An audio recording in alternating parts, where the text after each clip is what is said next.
Bonjour à toutes et à tous, ravi d'être avec vous à la Loco Numérique pour cette 9e édition de l'Innovation Week, co-organisée par La Roche-sur-Yon Agglomération et la CCI Vendée. Merci d'être avec nous pour cette journée d'échange avec ce matin des témoignages inspirants sur la formation, sur les entreprises face au recrutement. Et puis cet après-midi, ne manquez pas à 18h une table ronde sur cette nouvelle expérience web qui se dessine basée sur l'expérience immersive, vous en avez peut-être déjà entendu parler, c'est le métavers. Bien sûr, on vous invite à réagir sur les réseaux sociaux avec le hashtag de l'événement InnoWeek85 et on se donnera un temps d'échange à la fin de chaque table ronde puisque c'est une émission qui est aussi en public. Comment donner envie aux jeunes de se former au numérique? Comment accompagner toutes celles et ceux qui veulent simplement se reconvertir dans le numérique? La formation dans le numérique est un enjeu de marché très important pour l'emploi. C'est notre première thématique. Et pour en parler, et je vais demander au public présent d'applaudir mes invités, Sophie Mouniot, chef de projet filière numérique chez ADN Ouest, Vincent Boutier, responsable de centre de La Roche-sur-Yon et des Sables-d'Olonne chez Arinfo. Et puis nous avons Bertrand Schinaerts, fondateur de l'entreprise FIS. Merci à nos invités d'être présents pour notre première thématique. Alors, ma première question est assez simple. Vous le savez, les objets connectés se comptent par milliards. Les entreprises du secteur manquent cruellement de profils qualifiés. Est-ce que, alors quand je dis simple, là Vincent va me regarder, il va faire, je suis pas sûr. Est-ce que les formations s'adaptent aussi vite que les usages du numérique? J'aimerais avoir un petit tour de table sur cette question-là. Voilà, heureusement que j'ai dit assez simple, effectivement. Alors, je pense qu'effectivement, alors sur le regard peut-être de Vincent, voilà, au niveau du centre de formation, et puis le regard expert de Bertrand sur le côté entreprise. Mais moi, en tout cas, de ce que j'ai pu voir, les entreprises sont aussi agiles. Alors, est-ce qu'elles vont aussi vite? Je ne sais pas, mais en tout cas, les entreprises sont très agiles. Les centres de formation aussi, pour pouvoir s'adapter justement au métier et puis répondre au maximum aux besoins. Donc, je ne sais pas quel est ton constat ou votre constat, mais... Moi, en fait, je dirais oui, mais peut-être que géographiquement, la situation n'est pas forcément la même partout. Tout à l'heure, on en parlait sur la région. Arinfo est très présent. Il y a peu de concurrents sur la région, alors que si on va sur des grandes villes, il y a beaucoup plus de choix. Donc, j'ai trouvé, mais il n'y avait pas beaucoup de choix. Vincent? En effet, c'est une problématique sur certaines régions, certains bassins d'emploi, où on a aussi des formateurs. Il faut des formateurs qualifiés, compétents. Et ça, c'est pas toujours évident à trouver. Alors, dans ce contexte, comment donner envie de se former au numérique, notamment de motiver la génération Z qui arrive sur le marché de l'emploi, selon vous? Si je peux dire quelque chose, déjà, ça permet de travailler de la maison. Donc moi, c'était aussi une de mes motivations de prendre du temps pour la famille, en fait. Ouais. Donc j'ai beaucoup plus de temps aujourd'hui grâce au numérique, puisque je gère mon site internet de chez moi. Alors, le télétravail, on le rappelle, quand même, est l'une des attentes les plus prisées pour cette nouvelle génération. Surtout après la crise Covid qu'on a connue et bien sûr la flexibilité, mais on parle de flex office. Il y a des conditions de travail qui sont quand même hyper chouettes dans le milieu du numérique, ne serait-ce qu'effectivement le flex office ou voilà, le télétravail, mais il y a aussi les métiers en eux-mêmes, les conditions en général. Donc je pense que c'est quand même des métiers qui restent attirants pour les jeunes générations. Ouais, c'est vrai. Vincent, c'est vrai que je pense qu'on va en parler dans un instant, mais vous avez aussi pas mal de jeunes qui arrivent pour faire des formations chez vous. Tout à fait. Et l'avantage aujourd'hui avec les formations à distance, comme le télétravail, c'est qu'une personne de Marseille peut venir chez Arinfo faire une formation. Ah, ça, c'est vraiment excellent. Sophie, vous allez nous faire donc un état des lieux du marché du numérique en France et en Pays de la Loire. Juste avant, on rappelle qu'ADN Ouest est le plus grand réseau de professionnels du numérique du Grand Ouest, présent sur le territoire depuis 10 ans avec des actions ciblées sur l'emploi et la formation, mais pas que. Est-ce que vous pouvez nous présenter tout d'abord en quelques mots ce qu'est ADN Ouest ?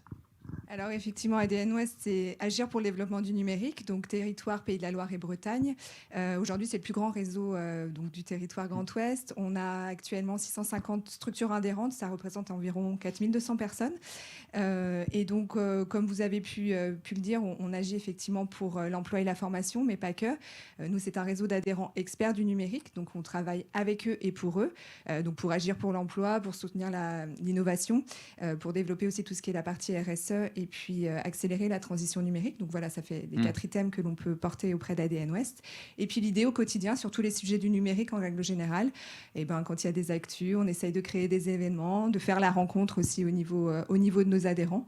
Donc voilà, au niveau d'ADN Ouest. Donc effectivement, 10 ans d'existence, mais 10 ans d'existence sur le territoire de la Vendée, hein, mais sûr. 30 ans d'existence sur les pays de la Loire et Bretagne. Et donc moi, mon bureau est basé à la Loco Numérique, donc avec toute l'équipe. Vous jouez à domicile, comme on dit. Voilà, c'est ça. Je suis chez moi presque. Alors vous êtes la chef d'orchestre de cet écosystème. Votre job, c'est de favoriser les synergies entre les différents acteurs et les réseaux. C'est ça, effectivement. Donc là, au niveau, pour vous donner un exemple, aujourd'hui, on a un cercle des DSI, donc c'est à peu près 25 DSI du territoire. Les DSI de directeur du système d'information.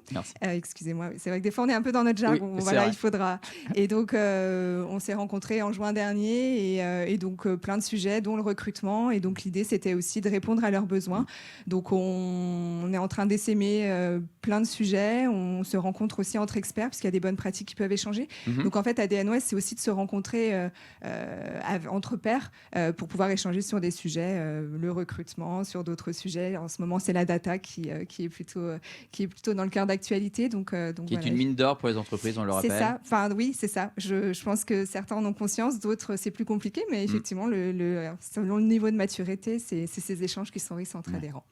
Alors, concernant la cartographie des profils liés à l'emploi et la formation en Vendée et Pays de la Loire, vous avez quelques chiffres à nous donner. Alors oui, effectivement, on a un ORCN qui est porté par ADN Ouest. Donc c'est un observatoire régional des compétences numériques, donc Pays de la Loire et Bretagne. Et donc effectivement, on a quelques données déchiffrées. Donc là, il y avait quelques slides, mais pardon, excusez-moi. Donc, on a 80% de cadres contre 20% de l'économie française. Il y a 93% de CDI, c'est plutôt chouette, contre 75% dans l'économie française. 28% des femmes, mais c'est un sujet que l'on porte tous, je crois, sur la place des femmes dans le numérique. Et puis 25% de moins de 30 ans et 16% d'ingénieurs aujourd'hui dans ces milieux-là. Sur le focus plutôt alternance, donc on voit qu'effectivement sur les Pays de la Loire, la partie alternance suit son cours. On a plutôt des structures type des entreprises prestataires. Alors les entreprises prestataires, c'est plutôt ceux qui utilisent le numérique.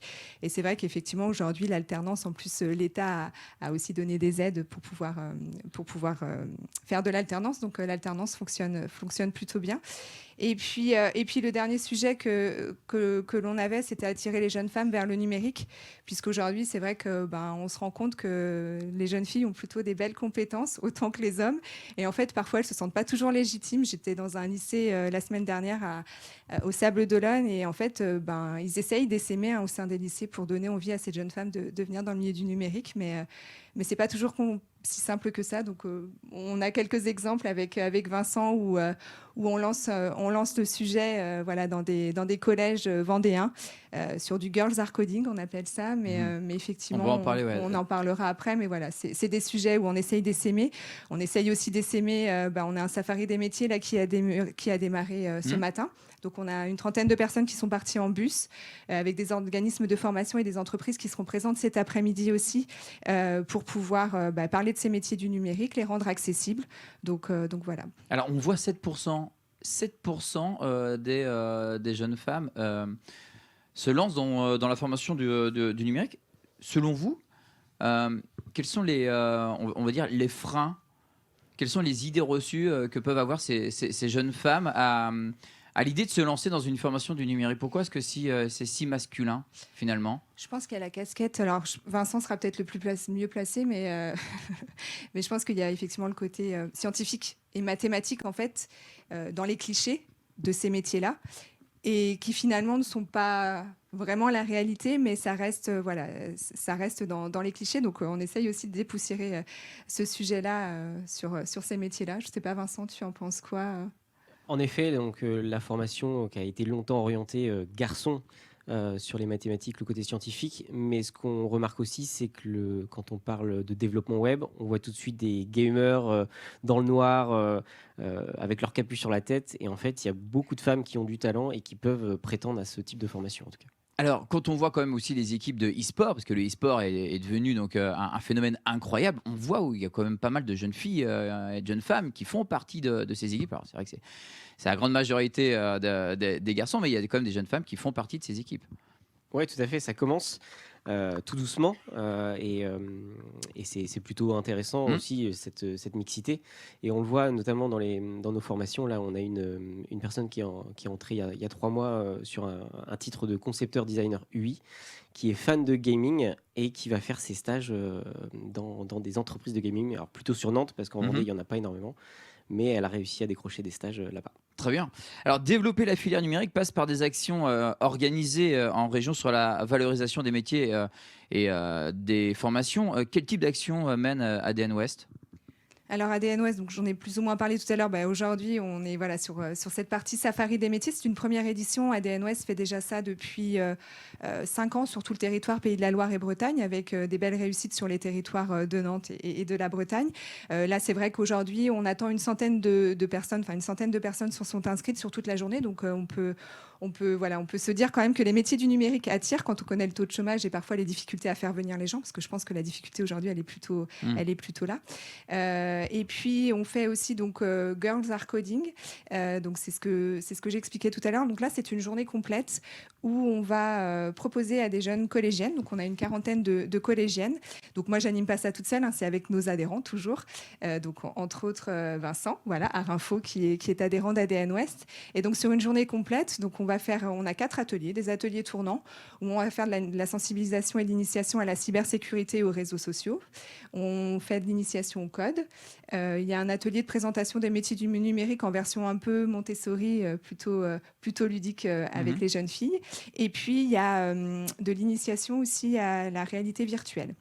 Donc voilà, et on termine la journée avec des retours d'expérience de 5 femmes et un homme sur justement leur regard, elle en tant que femme, sur ces métiers du numérique, et le regard aussi d'un homme qui accueille des femmes dans le milieu du numérique. Donc voilà, on passe 1 heure avec ces jeunes filles pour justement leur donner envie d'avoir des discours inspirants aussi, parce que parfois on sait quand on a 14, 15, 16 ans, finalement c'est parce qu'on a vu le papa d'un copain ou parce qu'on a vu un copain qui... et donc voilà, on va aussi vers ces métiers-là. Donc on va essayer, là c'est une première édition, on fait ça le 13 décembre au musée du numérique à Saint-Jean-de-Mont, mais on va essayer d'essaimer ça sur l'année prochaine également. Et vous avez lancé un site qui a pour objectif de rassembler un maximum d'informations sur le numérique, en particulier sur l'emploi et la formation.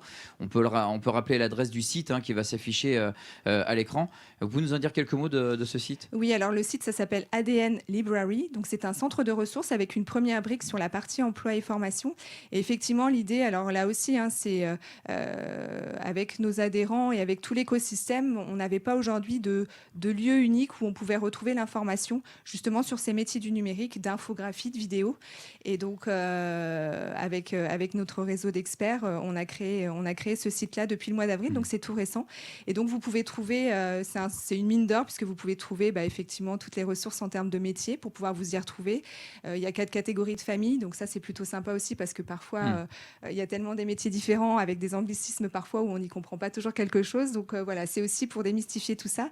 Et il y a des vidéos qui sont chouettes, je trouve, parce que c'est aussi un regard sur comment mes copains y voient mon métier, comment ma famille voit mon métier, et comment mon métier, en fait, finalement, il est. Donc voilà, c'est aussi donner un peu un décalage et adapter à ces générations Z qui arrivent, parce que voilà, effectivement, c'est toute cette pépite-là que l'on a besoin aussi d'attirer vers nos métiers.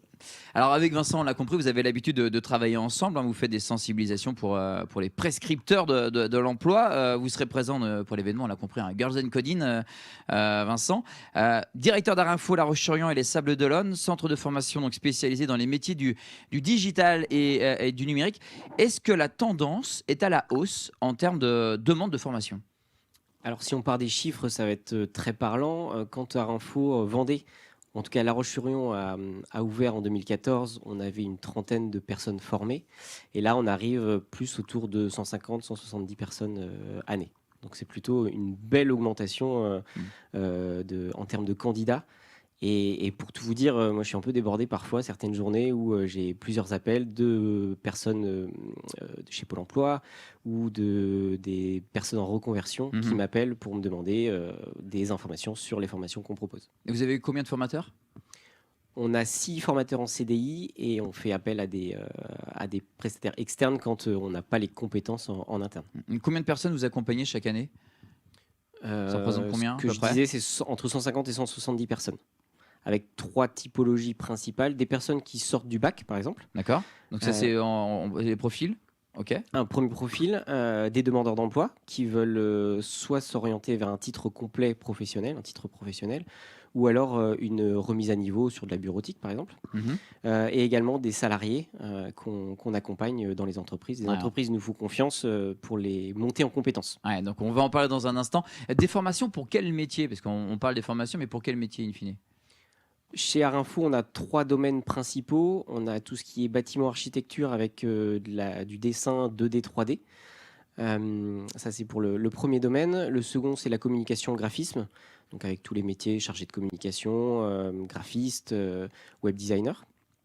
Et le troisième domaine, c'est le développement web Mhm. et applications, où on va former des développeurs avec plein de langages différents. C'est ce qu'a fait Bertrand, c'est ça? Ah. Formation, oui, très spécifiquement sur PrestaShop.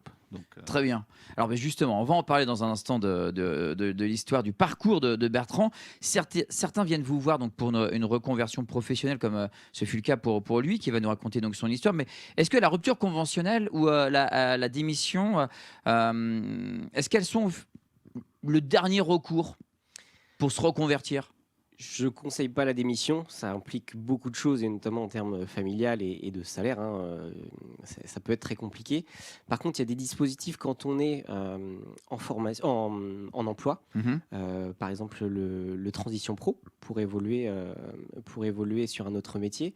Ou alors le contrat d'apprentissage Pro A qui permet dans la même structure, dans sa propre entreprise, d'évoluer sur un nouveau métier. Alors, en préparant cette émission, justement, j'ai découvert ce dispositif, le dispositif Transition Pro, qui peut donc intéresser des salariés qui souhaitent se réorienter. Expliquez-nous comment ça fonctionne, quelles sont les démarches que vous mettez en place, comment vous les accompagnez, ces gens-là?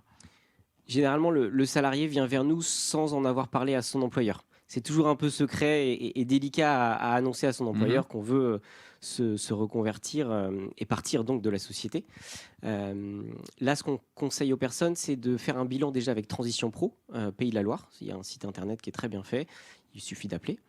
Ensuite, si on coche toutes les cases adéquates, on revient vers son employeur pour lui expliquer son projet.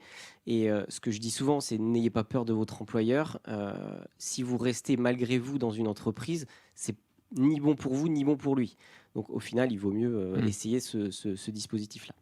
C'est un lourd dossier parce que c'est un financement du salaire de la personne pendant 6 mois de formation et aussi du coût de la formation. Donc c'est un gros dossier mais qui vaut le coup et on a de belles histoires en tout cas de personnes qui se sont reconverties dans un autre métier. Comment vous les accompagnez auprès de leur employeur? On les accompagne à monter leur dossier déjà, D'accord. qui est un sacré dossier, où on passe beaucoup de temps, le candidat, mais aussi nous. Et dans la discussion avec l'employeur, nous, on reste attentifs aux échanges parce qu'il faut que tout le monde y soit gagnant. Donc on est d'accord que Transition Pro, il se forme tout en gardant son salaire. Exactement, tout à fait. Donc faut Il que est toujours même toutes les parties soient salarié. d'accord. Hein. Voilà, il est toujours même salarié pendant les 6 mois de formation. Et à la fin, soit il reste, soit il peut trouver une autre entreprise. Donc il faut quand même bien s'entendre avec son employeur. Hein, on C'est est d'accord. C'est mieux. Hein, Mais alors, voilà. une petite chose importante, c'est que l'employeur ne peut pas refuser 2 fois. C'est-à-dire, il peut refuser une première fois D'accord. avec un motif valable, mais la seconde fois, il est obligé d'accepter la demande du salarié. La précision était quand même importante. Quelles compétences sont requises pour faire ces formations-là? Vos formations? Alors ça va être très généraliste, hein. Il faut pouvoir s'adapter aussi au monde numérique, aux nouveaux outils. Ça c'est une chose très importante. Être à l'écoute du marché aussi, parce que c'est beau de faire une formation, mais derrière il faut imaginer qu'il faut tout mettre en œuvre pour trouver un emploi derrière. Et une chose hyper importante, c'est une appétence aussi pour tout le milieu du numérique, Oui, forcément. mais il n'y a pas de prérequis à avoir. Si, parce que quand on veut faire du dev, il faut connaître un minimum de langage, au moins du HTML, CSS par exemple. Quand on veut faire de la communication, si au moins on a fait un petit portfolio ou on a une appétence pour le dessin, Mhm. c'est quand même des choses basiques qu'il faut essayer d'acquérir en amont. Et donc, les formations se déroulent en continu, en alternance? Les deux, mon capitaine. Très bien. On a de la formation continue sur 6 mois et avec des périodes de stage et en alternance sur 1 an avec un rythme de 2 jours en centre et 3 jours en entreprise. Et pour les entreprises, vous les aidez à trouver une entreprise en alternance? Tout à fait. On a donc Diane Grâce au réseau ADN Ouest, peut-être? aussi, ouais, Ouais. parce qu'on a des entités communes d'entreprises qui font appel à nos 2 organismes. Mais en tout cas, on a à La Roche, on a Diane qui s'occupe de la relation entreprise, qui va mettre en contact les bons profils avec les bonnes entreprises. Est-ce que vous avez des exemples à nous donner de personnes salariées qui se forment chez vous?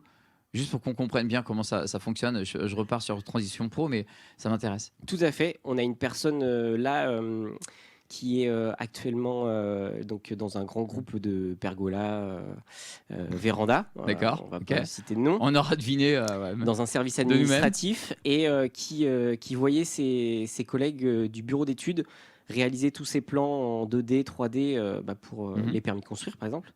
Et depuis 15 ans, elle fait ce métier de administratif. Et là, elle a passé le pas, elle a fait la demande, ça a été accepté. Donc, bien. c'est une super nouvelle pour elle, qui va évoluer en tout cas vers une transition pro et vers un nouveau métier. Alors Bertrand, vous êtes un bel exemple de réussite passé par le centre Art Info avec une reconversion professionnelle avant de louer des vélos. Et ce sont donc des vélos hollandais. Vous êtes d'origine hollandaise, hein, C'est ça. Schneiderts, hein, je ne suis pas trompé. C'est ça. Vous étiez directeur marketing dans le secteur automobile. Vous avez une histoire incroyable. J'aimerais que vous nous fassiez un peu de storytelling là, pour Voilà. le coup. Racontez-nous un peu comment ça s'est passé. Disons que j'ai travaillé pendant 20 ans dans l'automobile, dans tous les grands groupes automobiles, dans toute l'Europe. J'ai travaillé en France, en Italie, au Danemark et donc aux Pays-Bas où j'ai rencontré ma femme. Et puis, après 20 ans en fait, de travailler 12 heures par jour, week-end inclus, je me suis dit que j'allais peut-être faire autre chose. Et j'avais toujours voulu monter une entreprise en fait. Donc, je l'ai fait lorsque j'étais en Hollande, mais c'était pour d'autres investisseurs. C'était pas avec mon argent. Et puis, 2 ans après, on a eu un beau succès avec cette entreprise. C'était des événements de vente privée en fait pour les concessionnaires automobiles. Et puis le Covid est arrivé. Donc, événement automobile, plus de stock, plus le droit de se rencontrer. Donc, Vous étiez où à cette époque-là? donc, j'avais créé la structure sous une société anglaise en Hollande. Et ensuite, je suis revenu en France parce qu'on a créé une filiale française, en fait. Donc, j'étais en France, on avait créé la filiale. On avait plusieurs vendeurs. On travaillait dans 14 pays en Europe, hein, quand même. Et puis tout s'est arrêté d'un coup. Et on a travaillé quand même. On a trouvé comme tous des choses à faire sur l'ordinateur et puis des visioconférences et des choses comme ça. Mais j'ai dû quand même petit à petit licencier économiquement donc les vendeurs les uns après les autres. Les vendeurs français aussi. Et en fait, je me suis rendu compte en faisant ça, c'était un processus que je connaissais pas forcément bien, qui avait vraiment de gros avantages en fait lorsqu'on était licencié économiquement pour pouvoir créer soit bien sûr retrouver un job, mais aussi créer son entreprise. Et à ce moment-là, je me suis dit en fait comme la question de fermer l'entreprise française se posait également. Je me suis dit, en fait, c'est le moment ou jamais. Donc, on a fermé l'entreprise française. J'ai été donc licencié économiquement et je me suis mis à réaliser mon rêve, qui est donc de créer mon entreprise dans un domaine qui était ma passion depuis longtemps, qui est donc le vélo et plus précisément le vélo de randonnée. Ici, on a un exemple de vélo plutôt marketing que je vends également pour les entreprises, mais je vends beaucoup plus, si vous allez sur mon site, de vélos typés donc pour la randonnée, pour faire beaucoup de kilomètres. J'ai sauté le pas en fait, donc je me suis préparé, j'ai fait mon petit business plan que je savais faire puisque j'étais dans le marketing donc ça s'est bien passé. J'ai cherché quelle formation je devais faire, donc j'ai trouvé Art Info pour la partie numérique et je suis allé chez Pôle Emploi avec mon plan et je leur ai dit voilà, je veux faire ça. Et Il était déjà bien ficelé, votre plan. il était bien ficelé, Quand même. forcément. Ouais, ouais. Bon, ça faisait longtemps que j'avais ça en tête. Depuis que j'ai 20 ans, je voulais monter ma boîte, mais on peut pas forcément le faire. Hein, C'est le Covid qui a tout déclenché. Oui, vraiment, oui. Ouais, vraiment. Ouais. Vous étiez dans quel état d'esprit quand le Covid est arrivé, justement? Est-ce que il y avait toujours, ça trottait, il y avait une petite musique dans votre tête qui disait, voilà, peut-être Oui. qu'un jour je vais passer le cap, mais Ah oui, c'est il y a aussi cette façon, enfin, cette sécurité, ce filet de sécurité, en étant directeur marketing d'une grosse société, Oui. avec un très bon salaire. C'est ça. On se dit, voilà, on est tranquille. Oui, c'est ça. Ben, en fait, alors d'un côté, il y a la partie confort du salaire. Donc là encore, il faut le petit coussin sur le compte bancaire pour pouvoir prendre un risque, hein, Ouais, forcément. c'est ça. Voilà. Mais de l'autre, bon, ma femme était fatiguée de toute façon de toutes les idées que j'avais de monter des boîtes. J'ai toujours voulu le faire. Demain, si j'avais l'argent, j'en créerais 6 de plus. Mais là, elle m'a dit, bon, allez, pour les vélos, là, par rapport à ce que tu me dis, je te soutiendrai. Donc, à ce moment-là, je me suis dit, OK, on y va. Et puis en plus, on rappelle quand même que ça correspond à vos valeurs. Oui, à tout qui à vous fait. êtes. C'est pas par hasard si vous Non, avez non. créé une société autour du vélo. C'est ça, c'est-à-dire que je fais du vélo depuis que j'ai habité à Copenhague. J'ai décidé d'utiliser le plus possible le vélo plutôt que la voiture. J'essaye, disons, de ne pas acheter de choses neuves comme mon portable reconditionné. Donc pour moi, l'écologie, les produits reconditionnés, c'est quelque chose de vraiment très important. Donc je me suis dit aussi, lorsque j'ai créé mon entreprise, je vais pas juste acheter des vélos en Chine et les vendre en France, quoi.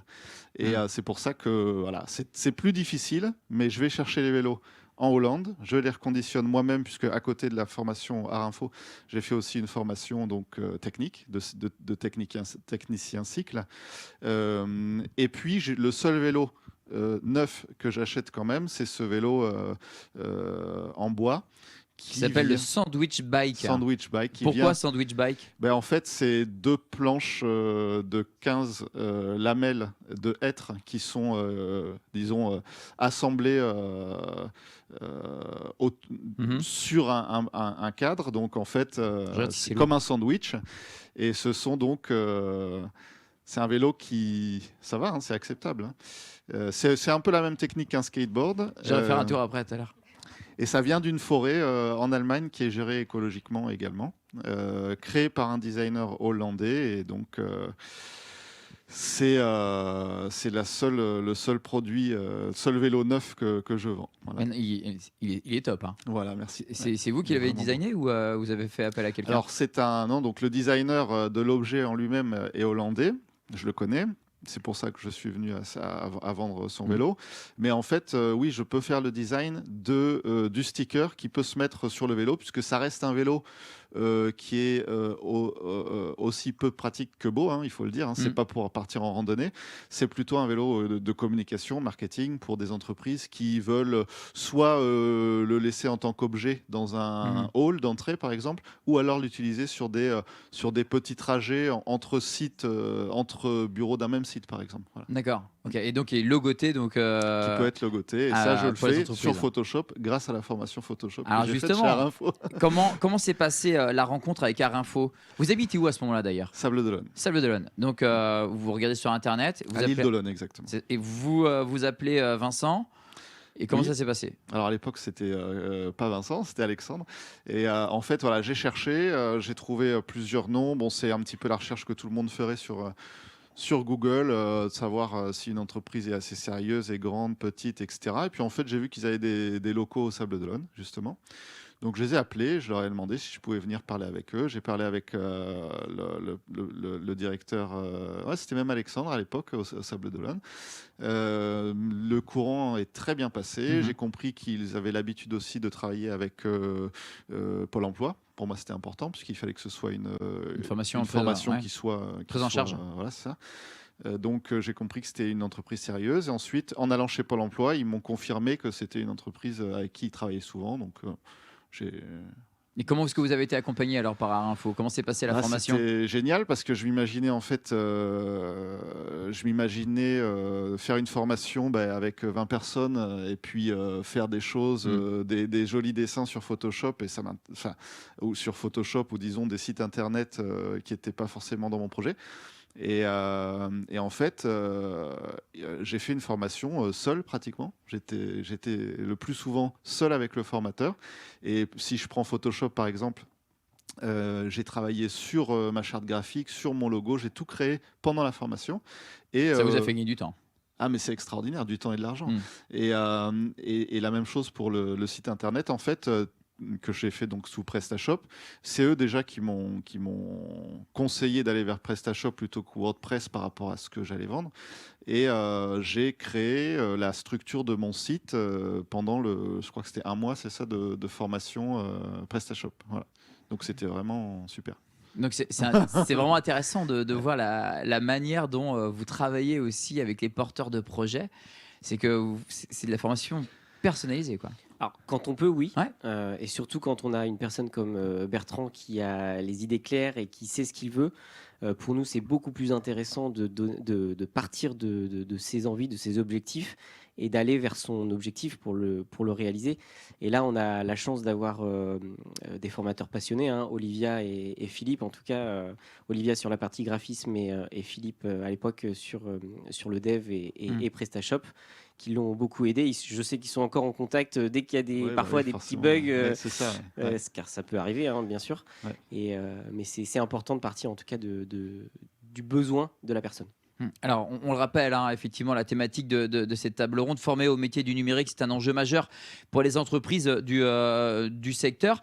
Je trouve étonnant qu'en Vendée, on n'ait pas plus de formations liées au numérique, alors qu'on a quand même une demande grandissante. Est-ce que, par exemple, à l'avenir, on aura aussi d'autres formations pour des apprenants sur le territoire de la Vendée avec ADN Ouest, hein, sachant qu'il y a un écosystème très, très important. Il y a une demande grandissante, hein. Alors, il y a d'autres écoles, hein, il y a d'autres centres de formation. Il y a l'ESA en Vendée, il y a la MFR qui fait aussi des formations dans le numérique, mais peut-être pas sur toutes nos thématiques. Je le rappelle, hein, le développement web, le graphisme, la communication et l'architecture 2D, 3D. Mais en tout cas, on essaie de répondre à toutes les demandes et on est plutôt en expansion parce qu'on peut dire, et c'est officiel depuis hier, qu'on a acheté des nouveaux locaux. On va passer de 230 mètres carrés à près de 900. Donc on a l'exclu là. Voilà, exactement. Ah, merci. On pourra C'est sympa. intégrer de nouvelles personnes, de nouveaux candidats, de nouveaux formateurs. Donc ça va être génial. C'est une très très bonne nouvelle pour le territoire vendéen. Bertrand, combien de vélos vous louez ou non, parce que vous louez, mais vous vendez surtout. Combien de vélos vous avez vendus depuis la création de votre boîte? Alors, on parle d'une jeune entreprise qui a 9 mois d'activité et j'aurais été heureux d'en vendre une 50aine sur la première année et j'approche les 100 là. 100 vélos vendus déjà en une dizaine de mois, ça va être. Success story. Alors j'espère. À la Vendéenne. Voilà, on verra. Comme on l'aime. J'espère. Et la location, donc j'étais en test jusqu'à maintenant parce que je loue des vélos de randonnée tout équipés avec le matériel pour partir en autonomie. Donc c'est quelque chose qui n'existe pas. Et j'ai eu des premiers clients très satisfaits. J'ai pu vraiment tester et à partir de l'année prochaine, on agrandit la partie location. Et je commence donc également, grâce à l'agglomération des Sables-d'Olonne, qui me loue des vélos de fonction pour les gens qui travaillent à l'agglomération. Je commence aussi la partie entreprise. Donc, voilà. Félicitations. Bravo. Merci. On va passer aux questions du public. On va se donner un temps de questions. Est-ce que vous avez des questions à poser à nos invités? N'hésitez pas. On a un micro dans la salle. Merci Fanny. Est-ce que vous avez des questions? Florence, est-ce que tu as une question à poser? Hervé Pillot. On a la chance d'avoir Hervé Pillot dans le public. Monsieur Pillot, merci, c'est gentil. J'adore, il me regarde, il fait « Ouais, bon, quand même !» Pas de question, alors moi j'en ai une. Qu'est-ce que vous aimeriez dire justement à ceux qui doutent encore de l'employabilité de la filière numérique? Si je peux dire quelque... Vous savez quoi, je vais céder la parole à Hervé Pillot. Non, bon, alors, ok. À ceux qui doutent. Alors, à ceux qui doutent, si je peux me permettre de répondre, j'ai cherché un prestataire PrestaShop donc, qui puisse m'aider sur les petits bugs que je n'arrivais pas à régler moi-même pendant plusieurs mois, je pense, avant de trouver quelqu'un qui habite à La Rochelle. Donc, c'est impossible de trouver des gens qui puissent aider les petits entrepreneurs comme moi à un prix raisonnable. Donc, il y a vraiment, à mon avis, beaucoup de boulot dans le numérique. Voilà. Vincent? Je pense qu'il faut bien préparer son projet, parce que quitter, notamment dans le cadre d'une reconversion, quitter son emploi, ça peut faire peur. On est installé dans une routine, on a un salaire fixe, on a des choses comme ça. Se reconvertir, c'est un acte fort, donc il faut bien le préparer. Mais il faut oser, parce qu'on voit, notamment avec Bertrand, mais j'ai beaucoup d'exemples en tête, où les gens s'épanouissent 10 fois plus que depuis 10 ans dans leur boîte. Sophie? Oui, c'est ça. Je pense que vous avez bien résumé. Oser, il faut vraiment pas hésiter. Il y a effectivement plein de postes à pourvoir, de belles entreprises, des agilités aussi au sein des entreprises qu'on entend aussi dans les adhérents que je peux avoir. Il y a des belles histoires aussi de mobilité interne sur des gens qui parfois arrivent sur un poste et finalement veulent aller vers ces métiers du numérique, et donc on passe par des organismes de formation pour les faire évoluer en interne. Donc oui, je pense qu'il faut oser, et je crois qu'aujourd'hui, avec la période qu'on a traversée et tout ce qu'on a vécu, on sort un peu plus de ces zones de confort, et puis on va peut-être plus en quête de sens. Donc voilà, c'est peut-être effectivement. Et on rappelle quand même qu'on n'arrête jamais de se former dans le numérique, ça va tellement vite. Donc même quand on est salarié, il y a des entreprises qui font appel aussi à des centres spécialisés comme Arinfo pour faire monter en compétences les collaborateurs sur des sujets très précis liés au numérique. Hervé Pillot, une question? Oui, félicitations d'abord, tant pour la table ronde que pour vos interventions. C'est très important, je pense, de sensibiliser là-dessus. Info, je ne connaissais pas, moi, si ce n'est que j'ai un de mes collaborateurs hier qui fait une formation chez vous. Et c'est un bel exemple de collaboration aussi entre écoles et de compétences qui s'ajoutent au lieu d'être en concurrence. On pourrait y être, mais on n'y est pas. Sur le vélo, j'ai fait le mot un peu tout à l'heure, parce que la durabilité d'une forêt allemande, même si elle est gérée durablement pour venir construire en Vendée, j'ai un petit peu un doute. Et d'autant plus qu'il y a je pense qu'il y a possibilité de le faire localement, mais ça peut venir, y compris, la semaine dernière, à notre salon Tech Élevage, j'ai vu un agriculteur qui se reconvertit à faire du bambou. C'est juste une piste comme ça. Pourquoi pas? Ça existe aussi, oui, tout à fait. Il y a des là-dessus, et je pense que oui, il y a un vrai besoin de former à tous les niveaux dans le numérique, mais aussi de former à des compétences croisées, compétences métiers et compétences numériques. Et j'ai pas vraiment, alors je m'excuse, je suis arrivé en retard, mais j'ai pas véritablement entendu de propos là-dessus. Je sais pas ce que vous en pensez, mais on le voit chez nous, notamment pour former des data scientists qui ont aussi des compétences en agronomie. C'est juste un exemple. Il peut y avoir plein de métiers. Qu'est-ce que vous pensez de ces formations à développer ou non en compétences croisées? C'est toujours la difficulté de coller à des programmes qui soient de l'éducation nationale ou du ministère du Travail. Nous, on est affilié au ministère du Travail et de l'Emploi. On est assez facilement mis dans des cases. Quand vous faites du développement web, par exemple, c'est pour du développement web et vous n'allez pas voir d'autres secteurs d'activité. Après, on peut faire de la demande, mais c'est toujours compliqué. Et la difficulté aussi, c'est d'avoir des candidats qui vont aller sur ce type de formation, mais également des formateurs qu'on puisse trouver des formateurs sur toutes ces thématiques-là, qui sont finalement très larges. Merci beaucoup. Merci à nos invités. On va les applaudir très très fort. Sophie Mouniot, Vincent Boutier, Bertrand Schenaert, on les applaudit. Merci d'avoir accepté cette invitation pour l'Innovation Week. Le replay de cette table ronde sera bientôt disponible sur la chaîne YouTube de l'Innovation Week. On vous souhaite de passer une belle journée. À bientôt.